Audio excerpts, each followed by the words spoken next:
As the saying goes, a house is given a breath of life only if the living makes it so. A property, be it a house, an apartment, condominium, townhouse, is merely a structure consisting of cement, bricks and beams, unless it is inhabited. You may have the most beautiful landscape surrounding, or highest building, or poshest housing development, but it remains an empty building unless it is occupied by human inhabitant, and thereby bringing life to the individual property and vibrancy to the surrounding neighborhood as a whole. A vibrant neighborhood in turn encourages growth and increases the value of the property. A good or bad neighborhood can contribute to the success or failure of any housing community. We are all part of a neighborhood and community to which we can play our part to grow the community in a positive way or to tear down by our selfish actions. Now, in this episode, I would like to highlight on community living in our catchy title, condominium or condominium.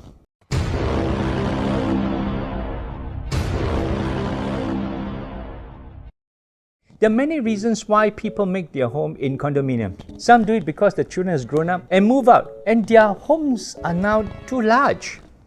You're a big boy now. Others consider it because it is cheaper to buy a unit in the condo rather than landed property in the location they want.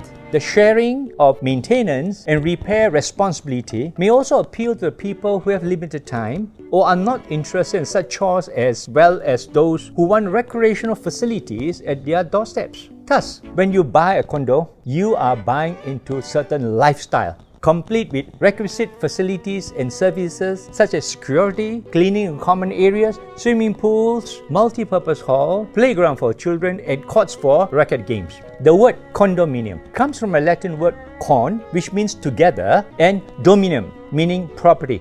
This type of property ownership has two parts to it. One is the ownership of the individual unit parcel, and the other is the joint ownership of the common property with other unit owners in the project. It is easy to be seduced by the glamour of living at a condo. Therefore, before the allure enters your head, you must first understand the ownership comes with shared responsibility and factor you should beware of. Here's what you should know. The legislation governing the strata management and maintenance. People staying in stratified properties are required to understand the legislation governing strata management and maintenance, namely the Strata Management Act, its regulations, and the legal redress through the Strata Management Tribunal. Strata owners must be familiar with words such as parcel, common property, share units, JMB, MC, subsidiary MC, AGM, proxies, nominees, election, quorum, type of resolution, voting rights, COB, charges, sinking fund, maintenance account, bylaws, accountability and transparency are all prevalent. There are a lot to learn as compared to landed property self-managed by the owners. Payment and more payment.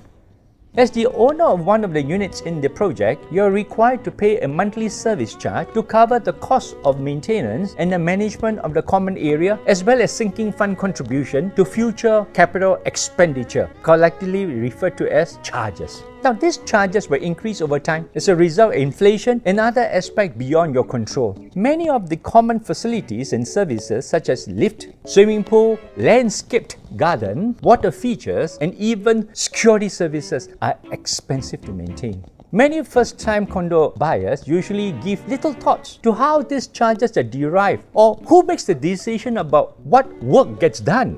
They may also not know whether a project is being looked after by the developer or the joint management body JMB or a management corporation MC that is entrusted to handle the task. In this situation, the best way to find out, to study the Sale and Purchase Agreement and the Strata Management Act and its regulation to understand the responsibility that comes with stratified property ownership and the contribution to the funds involved. Tolerance. Condo residents share walls, floor, ceilings, hallway, entrances, and parking area. Respect for other people's right to a quiet and peaceful enjoyment of their homes is therefore essential.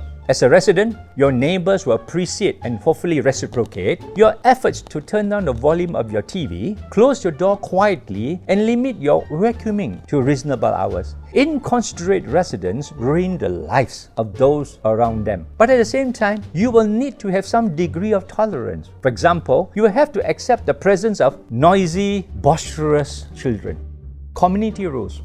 Whether a condo is small or large, it invariably comes with a set of rules and regulations for the benefit of the community at large. Whether it is the developer or the GMB or the MC that sets them, the covenants, bylaws, rules, and other conditions bind all owners. These rules govern almost everything from the election of office bearers to the allocation of parking spaces to the use of recreational facilities. Owners who fail to follow the rules can be fined, and complaints with the relevant authorities for the seizure of an owner's property can be made if fines and assessment are not paid. You can only be happy living in a condo if you are willing to follow rules and regulations. Volunteering time. All unit owners automatically becomes members of a condo JMB, which is formed prior to strata titles being available, or in the case of MC, once strata titles have been issued to the individual unit. The office bearers of the Joint Management Committee JMC, Management Committee MC are made by volunteer owners. There are cases, of course, of condo owners never volunteer their services or even turning up for meetings. Residents will notice such lack of participation, especially if the project is small. Being part of a community means being prepared to serve on the JMC or management committee, or joining special committee helping the management in various ways, such as getting estimates for repairs or volunteering for tasks that benefits the condo as a whole. If you are willing to pitch in, you will earn the gratitude and respect of your fellow unit owners. Before making the move, ask these questions before you buy a strata home. 1. What is the history of the development? For instance, are there problems with water leakages or collection of service charges? 2. If you are purchasing a unit with no strata title, will you have to bear the cost of any difference in the built-up area? Should the unit be larger than the estimated size as described in the sale and purchase agreement?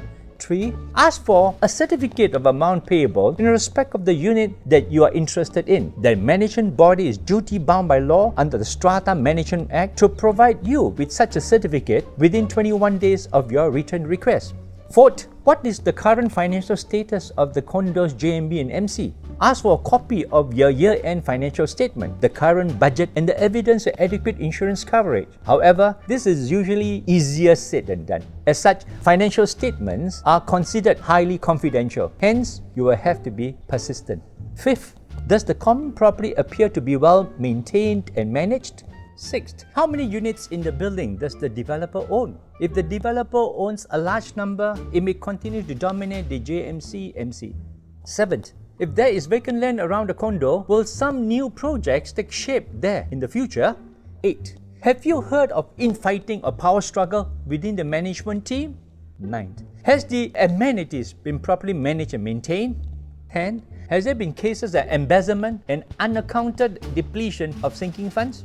11th, are there enough parking bays and owners and visitors? Are there any parking allocation for motorcycles? Lastly, if there is vacant land around the condo, will some new project take shape there in the future? If so, what impact will it have on the quality of life that you expect? You will have to talk to the existing condo residents, particularly owner-occupiers, for answers to some of these questions. Ultimately, the decision as to whether condo living is right for you or not should be based on your preferences and tolerance level. Buying a condo should be a well-thought-out decision based upon an understanding of the social, financial, legal aspect of the purchase. Just as with purchase of any type of house, you should consider carefully whether it is the right place for you and your family to live in the long term. My next talk will be titled Home Renovation. Get it right from the start.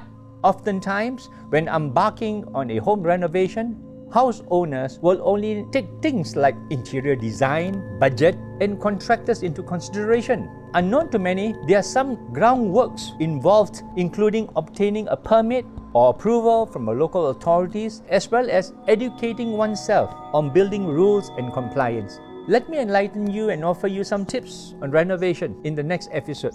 Cheers!